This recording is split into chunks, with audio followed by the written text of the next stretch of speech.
say that Joan asked me to participate, and this was the first thing on the list. And I was like, oh my God, The Great Gatsby, that would be so much fun to read from. It's such a beautiful book. And then, of course, later I thought, maybe I should have looked down the list and picked something radical and searing and get surprised seeing stuff. But, you know, next time. And I'm glad that those bases are covered, too. It's such a funny group of books. And imagine it's like a bar joke. Judy Blume, F. Scott Fitzgerald, Paolo Freire, and James Baldwin walk into a bar. What a party! And here you are. But I love Fitzgerald a lot, and I don't know how many of you know that Wall Street is being occupied by hostile radicals, and it has been for almost a week. Hostile because they're ordering pizza. Is that hostile because they don't particularly like what Wall Street is. They're calling themselves the 99%. Which is all the rest of us. And actually and in a funny way, F. Scott Fitzgerald, I wouldn't call him a radical writer, but he's pretty intensely scathing about the corrosive power of wealth. And certainly in this book where rich people literally get away with murder and a lot of other sort of crimes. And he's a rebel in other ways in that, you know, the way that he maintained this incredibly beautiful prose style that was often considered kind of feminine in the face of Ernest Hemingway and all kinds of other horrible things that could happen to you.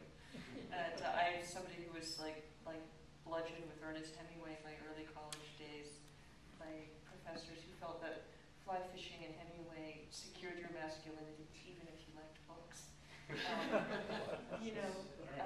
I'm on that.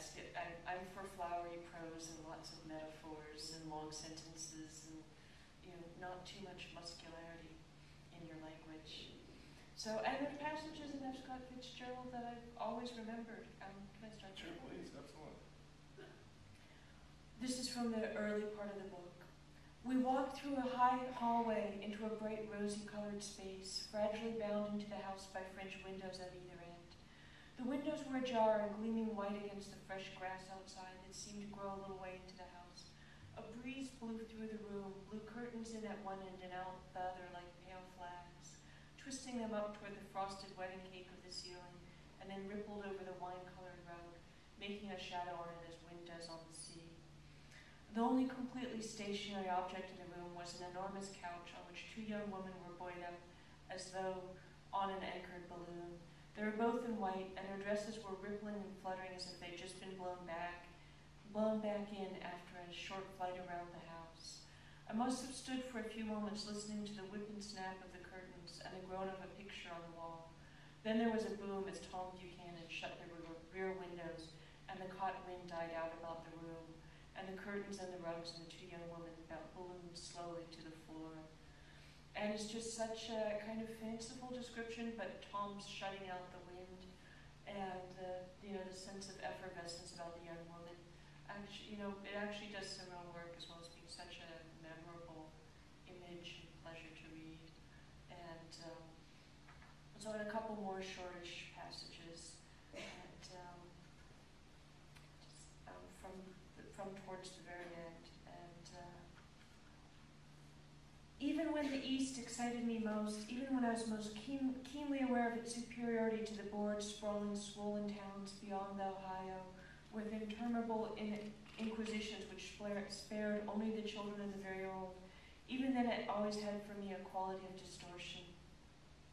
West Egg especially still figures in my more fantastic dreams. I see it as a night scene by old Greco, 100 houses at once conventional and grotesque, crouched under a sullen overhanging sky and a lusterless moon. In the foreground, 4 solemn men in dress suits are walking along the sidewalk, with a stretcher on which lies a drunken woman in a white evening dress. Her hand, which dangles over the side, sparkles cold with jewels. Gravely the men turned in at a house. I'm mushing up today. The wrong house, but no one knows the woman's name, and no one cares. After Gatsby's death, the East was haunted for me like that, distorted beyond my eyes' power of correction. So when the blue smoke of brittle leaves was in the air, and the wind blew the wet laundry stiff on the line, I decided to come back home. It's also strong about sort of about regional differences. So, and then the very last famous part of the book. On the last night, with my trunk packed and my car sold to the grocer, I I went over and looked at that huge, incoherent failure of a house once more.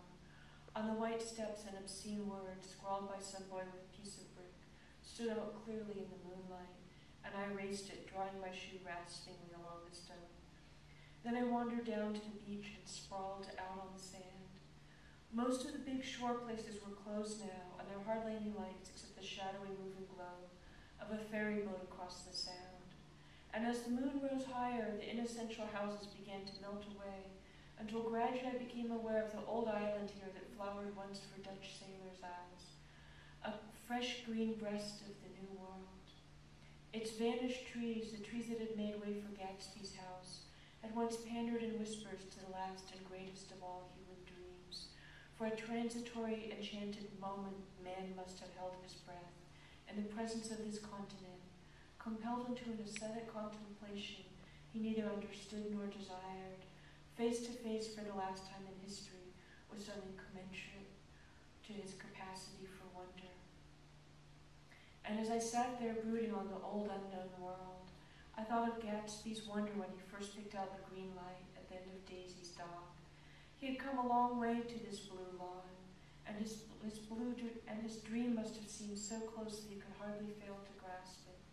He did not know that it was already behind him, somewhere back in that vast obscurity beyond the city, where the dark fields of the republics rolled on under the night. Gatsby believed in the green light, the orgiastic future that year by year recedes before us.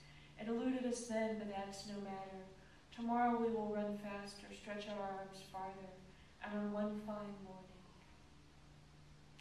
So we beat on, boats against the current, borne back ceaselessly into the